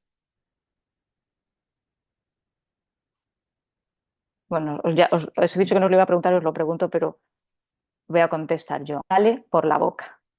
Es una de las ideas erróneas que está por ahí, que pasa de generación en generación, debe ser de TikTok o de Instagram, y pensamos que el metano sale por cierta parte. No, el metano es eructado porque no llega tan lejos, porque la fermentación, la digestión de estos animales se produce en el tracto digestivo más cercano a la boca. Entonces emite metano. ¿Qué pasa? Que tenemos más vacas que personas. Por lo tanto, la acumulación de estos animales por un modelo alimentario que se basa en un excesivo consumo de carne está detrás del incremento de metano en la troposfera. Fijaos ya si estamos vinculando temáticas, ¿no? Y os introduzco el modelo alimentario, un tema muy bueno para tratar en educación desde muchísimos puntos de vista, porque es muy cercano al alumnado y porque comemos todos los días varias veces. No se trata de promover el veganismo, se trata de explicar cuál es la consecuencia del excesivo consumo de carne. Es insostenible, no nos podemos permitir, por este y por otros impactos que no me da tiempo a entrar, el tener una ganadería intensiva como la que tenemos, ¿no? Para poner un poquito de luz a este asunto, mirad, os voy a enseñar un informe científico que se publicó en el año 2018 en el que se calculaba la biomasa del planeta. ¿Cómo se distribuye la biomasa? Es la masa viva, ¿no? Todo lo que hay encima del planeta que está vivo. Y en este caso hemos hecho un extracto de la biomasa de mamíferos, ¿no? De lo que está vivo encima del planeta que se clasifica como mamíferos. Veréis, del 100% de la biomasa de mamíferos, el 36% somos los seres humanos, una única especie, el 36%. Fijaos si nuestra población está disparada, ¿no? Un 4% son los mamíferos salvajes, que integran más de 4.300 especies. Aquí está nuestra biodiversidad animal de mamíferos, aquí, en un 4% de la biomasa. Y un 60% de la biomasa de mamíferos es ganado estabulado y mascotas. Estos son los datos que podemos compartir con nuestro alumnado para hacer una reflexión, para replantearnos decisiones del modelo alimentario, directamente vinculados con un montón de cuestiones, en este caso con el incremento de metano. ¿De acuerdo? El metano, os enseño la gráfica que también han reconstruido de su historia. En este caso el metano se mide en partes por billón, no por millones, aún menos está en unas concentraciones menores que el CO2, pero tiene un poder de retención calorífica mayor. Esto es una cuestión que os digo por si dais química para que la podáis explicar, pero las concentraciones de metano históricamente no han superado las 800 partes por billón y a día de hoy mirad dónde lo tenemos, en las 1.800 partes por billón. ¿De acuerdo? ¿Hay más gases de efecto invernadero en la troposfera? Sí, hay más gases. No vamos a ir uno por uno. Con que tratéis estos dos, creo, en educación es suficiente, porque son dos gases los que más contribuyen al incremento del efecto invernadero y los más fácilmente vinculables con las decisiones individuales, que es en definitiva lo que hemos de tratar de reorientar. Lo que sí que os muestro aquí en esta gráfica es el metano, el CO2 que lo hemos visto y el óxido nítrico, el óxido nitroso, perdón, y cómo sus concentraciones históricas se han reconstruido y cómo todas las concentraciones en estos momentos se encuentran disparadas, se encuentran muy por encima de los máximos que han venido manteniendo en los últimos 600.000, 800.000 años. Vale, voy a entrar en un tema también recurrente como error conceptual en educación, que es la capa de ozono. ¿De acuerdo?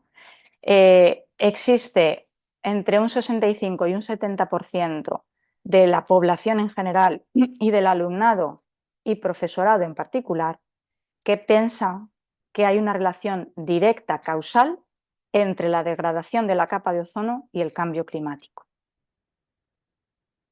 Es decir, que una causa la otra, ¿no? Que la degradación de la capa de ozono es la causa o el origen del cambio climático. No os he preguntado quién lo pensaba, pero ya os digo que barajamos esos porcentajes estudiados directamente y coinciden con otros estudios. ¿Qué pasa con la capa de ozono?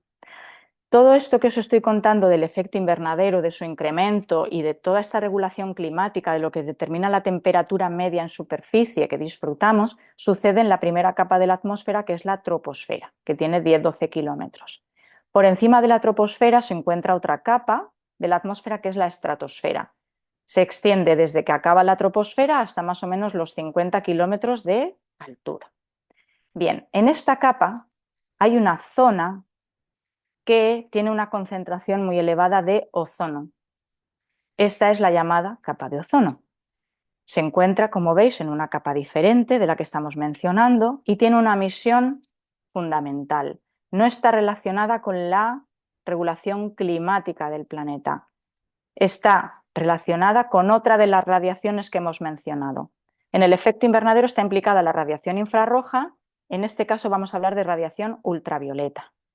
La radiación ultravioleta que procede del Sol es potencialmente dañina, de tal manera que tenemos aquí un escudo protector natural que existe, que hace de paraguas y que nos filtra ese exceso de radiación ultravioleta que sería dañino para nuestra vida, para nuestra salud. Esta capa de ozono comenzó a degradarse en la década de los años 60, 70, comenzó a degradarse y se detectaron afecciones, enfermedades mayores de la tasa que se venía detectando de enfermedades relacionadas con un exceso de radiación ultravioleta. Es decir, lo que se detecta es que están incrementando las enfermedades que provocan un exceso de que están provocadas por un exceso de radiación ultravioleta. Con lo cual, la primera conclusión fue: algo pasa con la capa de ozono, ¿no? Algo pasa que no está haciendo su función. Hubo una investigación científica que lideraron un equipo de personas de Estados Unidos, de una universidad, y que concluyó que la capa de ozono se estaba degradando, estaba adelgazando como consecuencia de la utilización de unos compuestos químicos llamados CFCs, clorofluorocarbonos, que utilizaban unas industrias muy concretas, las industrias de la aviación y las industrias de la refrigeración y los aires acondicionados. Esa información que como siempre, la comunidad científica fue capaz de llegar a esas conclusiones, fueron compartidas y en ese caso hubo una presión ciudadana muy grande porque las personas sí que veían una amenaza en esto que estaba sucediendo, ¿no? Estaba degradándose una capa que está ahí para protegernos del exceso de radiación ultravioleta. Era una degradación irregular de la capa, unas zonas se degradaban más que otras, por eso la idea errónea de que había un agujero. No había un agujero en la capa de ozono, lo que había era una degradación irregular, había zonas más degradadas que otras. Cuando esta información se conoce y se sabe cuál es la causa, lo que tuvimos fue unas instituciones a la altura de las circunstancias que tomaron una decisión, que es el Protocolo de Montreal. El Protocolo de Montreal prohibió el uso de los compuestos CFC responsables de la degradación de la capa de ozono. Como consecuencia de la prohibición de estos compuestos, la capa de ozono comenzó a recuperarse y a día de hoy está prácticamente recuperada.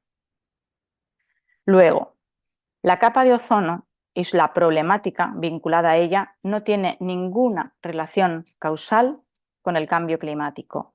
Ninguna. Está en una capa de la atmósfera distinta. Tiene una función distinta. Las radiaciones solares implicadas son distintas.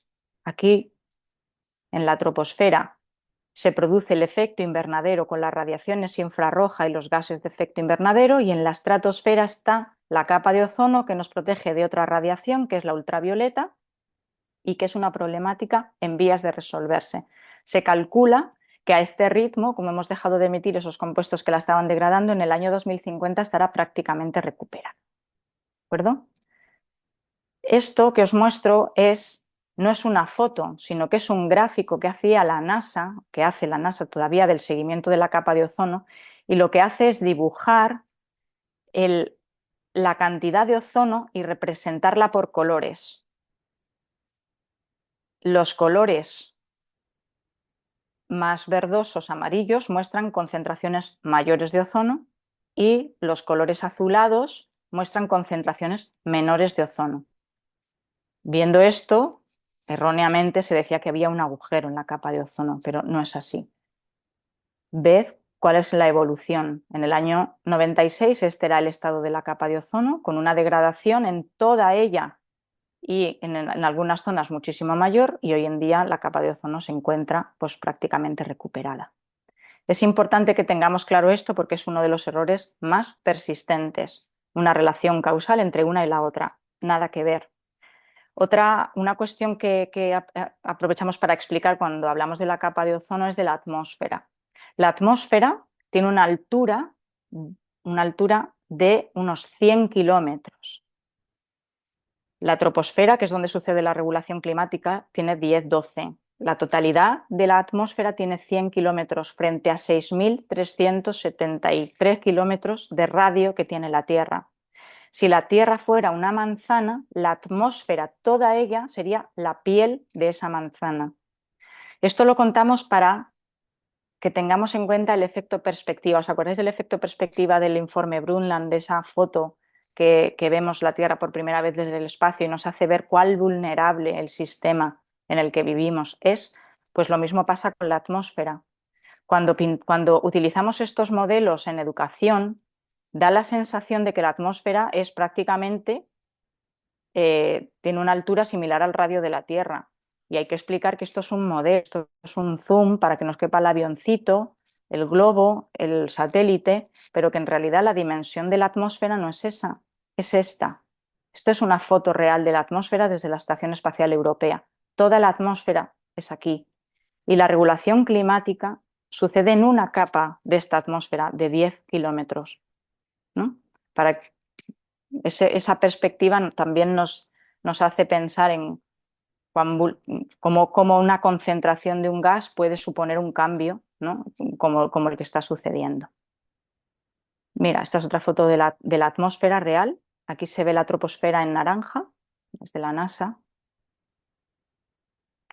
Bien. Todas estas cuestiones que hemos comentado son cuestiones muy básicas, pero necesarias que se aborden para que estemos muy bien situados ante la problemática en un contexto de varias problemáticas, cambio climático como una manifestación que no se puede separar de la contaminación, del exceso de consumo de bienes y servicios no esenciales, de la superpoblación, de las desigualdades, del distinto acceso que tenemos a todos esos consumos, y que en educación vayamos desgranando y vayamos tirando de los hilos que nos interesan según nuestras circunstancias. Por tiempo, como veis, hablar de esto es muy complicado de hacerlo en poco tiempo. Me voy a ir al final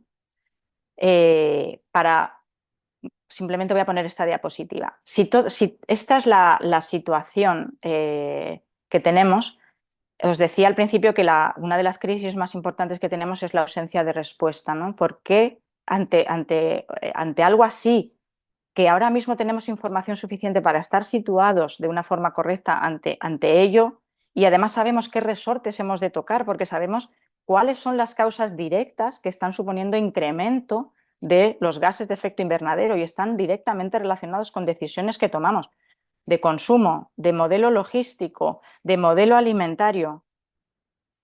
¿Por qué no hacemos nada, no? Pues la investigación dice que muchas veces en educación nos centramos sobre todo en los problemas y no abordamos tanto las medidas, que quizás es lo que me va a pasar hoy a mí, ¿no?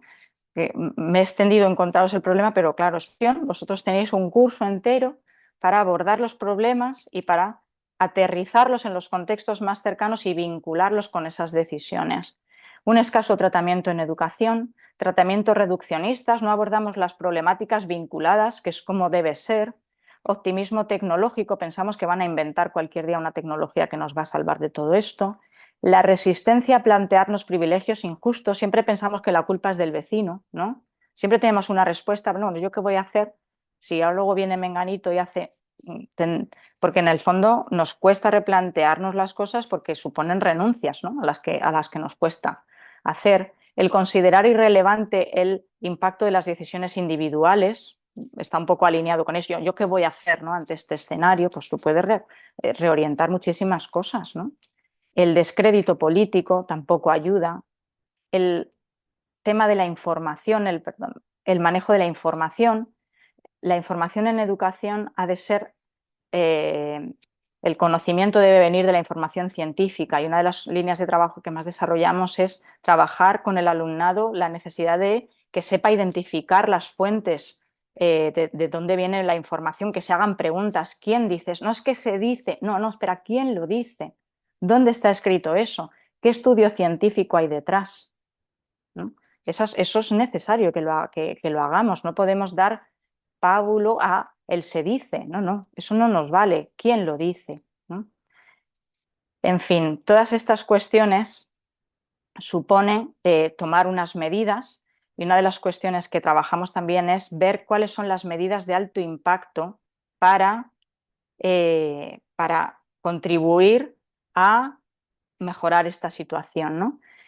Una de las investigaciones más importantes que se está llevando a cabo es cómo las personas en general tendemos a sobreestimar lo que hacemos y que tiene muy poquito impacto y tendemos a subestimar lo que deberíamos hacer y que tendría mucho impacto. No sé si se me entiende este juego de palabras, pero bueno, en definitiva lo que nos dicen es que nos tenemos que plantear nuestro modelo de consumo, nuestro modelo de movilidad, de consumo, ahí entran todos los bienes y servicios que consumimos, ¿no? Todo. Porque son los que están demandando esa energía que procede en su mayoría de fuentes fósiles y que están suponiendo emisiones de gases de efecto invernadero. El modelo alimentario, la forma en la que nos alimentamos. Modelo de consumo, modelo de movilidad y modelo alimentario. Esos son los modelos en los cuales hay un mayor recorrido y que mayor impacto tendrían en mejorar esta situación. Cuando se habla de qué podemos hacer, podemos mirar qué pasó en Valencia, ¿no? Lo que querían nuestras instituciones y lo que tenemos, gracias a las bases, a toda la movilización ciudadana que hubo, ¿no? Tenemos muchas posibilidades de movernos, pero hemos de hacerlo estando situados ante los problemas y lo que detectamos es que no estamos situados. Difícilmente encuentras profesorado bien situado, pero no pasa nada. La cuestión es que no habéis recibido la formación para hacerlo, entonces formaos lo mejor posible. Investigad mucho sobre vuestras materias y cómo se podrían vincular a estas cuestiones. Bien, ¿qué dice la educación? Así muy brevemente, porque quiero daros paso, me estoy enrollando y me gustaría luego abrir los micrófonos como he prometido. ¿Qué se recomienda cuando abordamos estas cuestiones en educación? En primer lugar, que os forméis como profesorado, que os situéis bien ante esta situación. Vemos muchos centros y trabajamos con muchos centros educativos que llevan muchos años con proyectos de sostenibilidad y no están situados en esta crisis de una manera correcta, ¿no? Por lo tanto, la primera barrera es formaos lo mejor posible. Os invito a eso. es una de las cuestiones en las que mejor podéis invertir el tiempo. Formaos en estas cuestiones. Y después se recomiendan una serie de sugerencias. Incluir el debate deliberativo en el aula, plantear problemas y que el alumno debata, pero siempre desde el conocimiento. Siempre tiene que haber una fase previa en la que el alumnado esté situado bien ante algo para poder debatir, ¿de acuerdo? Facilitar al alumnado la interacción con personal científico, de dónde surge ese conocimiento que tenemos hoy. Están en manos de redes sociales donde puede decir lo que quiera cualquier persona y nadie le rebate, nadie está en posición de rebatirle. Es fundamental que, independientemente de cuál sea la materia que impartís, el alumnado esté familiarizado con las fuentes de divulgación científica para que vean que es información accesible y muy fácil de leer, no son términos muy complejos. Abordar las concepciones erróneas. Lo que yo he hecho hoy ha sido un relato tratando las cuestiones básicas que coinciden con las concepciones erróneas que tenemos, ¿no? Con los errores que solemos mantener a lo largo de todo este relato y que nos impiden situarnos de una manera correcta ante él. Y también favorecer el poner en práctica los contenidos aprendidos, que cuando el alumnado ha trabajado estas cuestiones tenga la posibilidad de concretar ¿yo qué hago? Y tomemos esa decisión como clase y hagamos un proyecto que suponga poner en práctica los contenidos que hemos trabajado.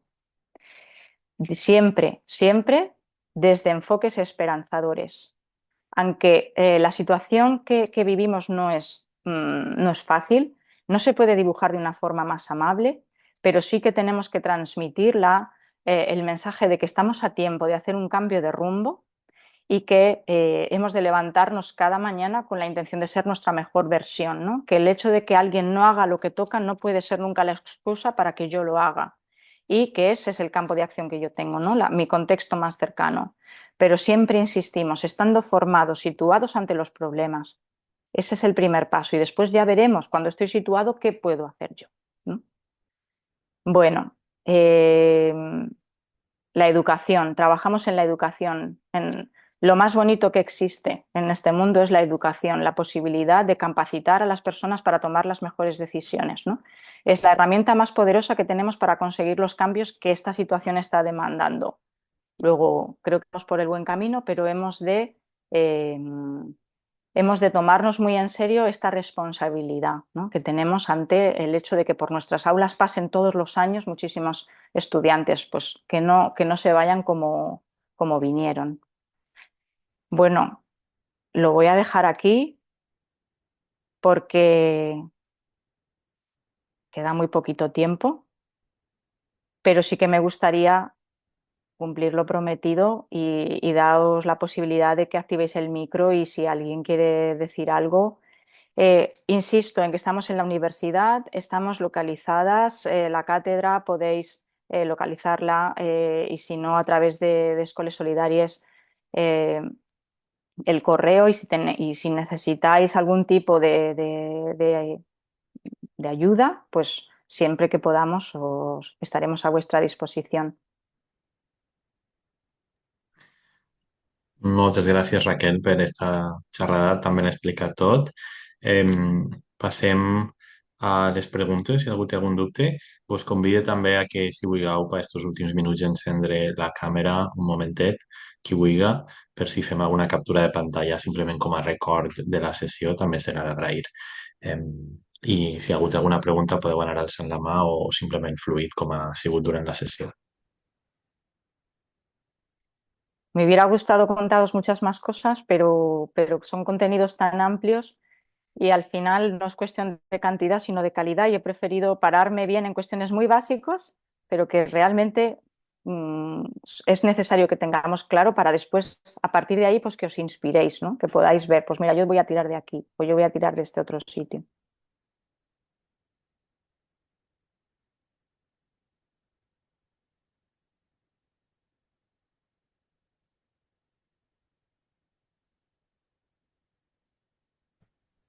Disculpad, es que no sé cómo hacer la captura.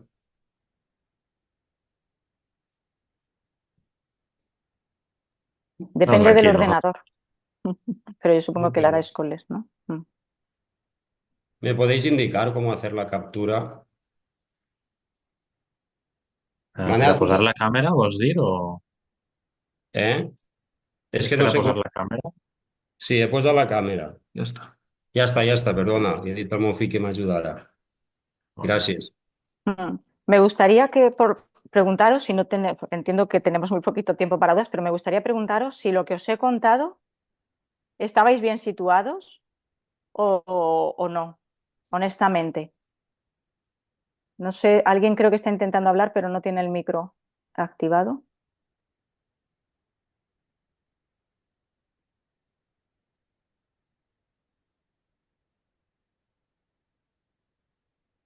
Bueno, yo voy a contarte, por ejemplo, que me ha sorprendido muchas cosas de las que has hablado porque realmente muchas veces nos fiamos de información que vamos recibiendo por diversos canales y bueno, pues ahora que hablas tú así tan claro y tal, de verdad dices tú, fíjate, la tontería del metano, que todo eso, yo qué sé, yo con todos los que he hablado siempre habíamos pensado que no era por la boca, desde luego.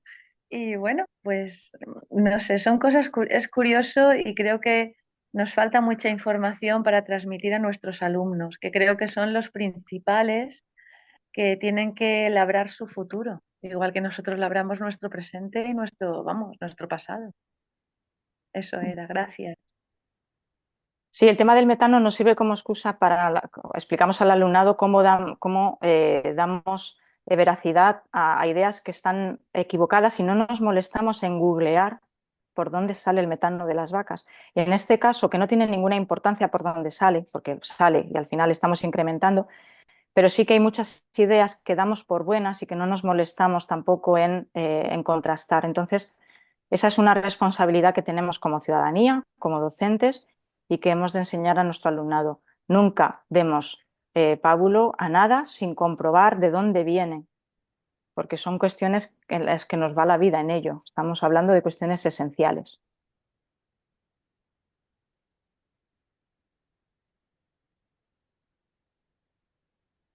María Lidón, parece que estás hablando, pero no tienes el micro abierto.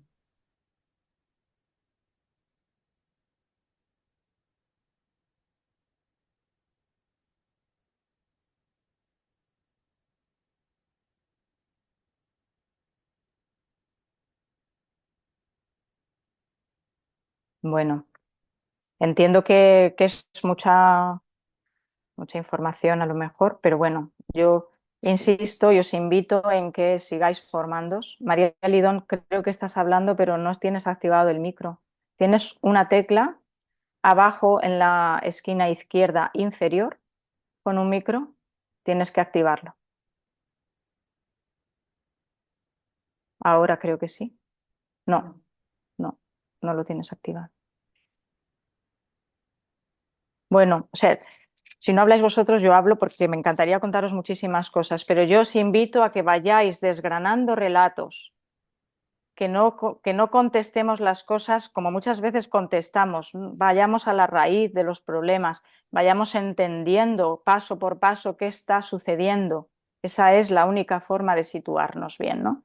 Y hagamos después siempre, siempre el ejercicio de trasladarlo a nuestra realidad, al contexto en el que podemos hacer algo y tratemos de potenciar de promover ese compromiso. Raquel, Preguntan por el chat si se pondrá Sí. disponible la presentación, Raquel. Sí, os puedo enviar la presentación. Veis que tiene mucha imagen y poca foto, pero bueno, os puede, como ya la habéis escuchado, os puede ayudar a ver qué tratamos aquí y que podáis buscar información. Sí, Yolanda, perdona, di.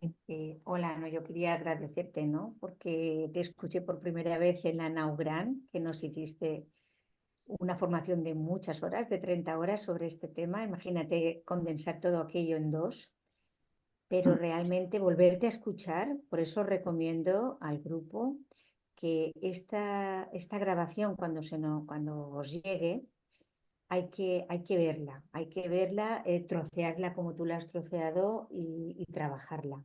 porque realmente es algo que aunque la vuelvas a escuchar y un concepto previo no queda consolidado, ¿no?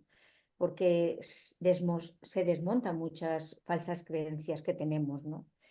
Y entonces, aunque te escuché aquella vez y gracias a aquello, pues también estamos aprovechando, ¿no? Toda tu generosidad, ¿no? Como eso que has dicho al principio, ¿no? De que el jardín botánico está abierto a visitas y a explicaciones. Entonces nosotros mismos, la Naural, los que estamos jubilados, fuimos y realmente fue ver en vivo y en directo aquello que nos explicabas con ejemplos concretos y son visitas guiadas que están, que bueno, que supongo que a través de la cátedra se pueden organizar desde los institutos. Y bueno, darte una vez más las gracias. Me ha encantado más todavía porque es uy, se me había olvidado esto, ¿no? Muchas gracias. Gracias, Yolanda. Yo siempre que pueda y me llaméis, aquí estaré. Esta sesión se puede ampliar y yo estaría dispuesta, porque nos hemos quedado en un punto, retomarlo aquí y hacerlo. Ahí lo dejo, si queréis. Y sí, estamos abiertos a seguir trabajando, por supuesto, sobre todo con profesorado. Tiene más impacto que seáis el profesorado el que vengáis al jardín, os enseñemos la potencialidad de ese espacio y después lo podáis hacer vosotros con alumnado, ¿no? El profesorado tenéis ese poder multiplicador, ese efecto multiplicador y llegamos a más si nos dirigimos a profesorado que si llegamos a alumnado desde la cátedra. Entonces, estamos empeñadas, el equipo, en hacer formación a profesorado, como lo que ha sucedido hoy aquí, que podemos extender muchísimo más. Como dice Yolanda, lo ideal es tener, como tuvimos allí, pues 30 horas para desgranar todas estas cuestiones y lo podemos hacer. Lo podemos hacer a claustros y vos si pertenecéis a centros educativos que queréis formación para claustros, podemos intentar hablar de ello porque vemos que es esencial. Difícilmente vamos a conseguir un alumnado que esté bien situado si al profesorado nos cuesta abordar estas cuestiones, ¿no?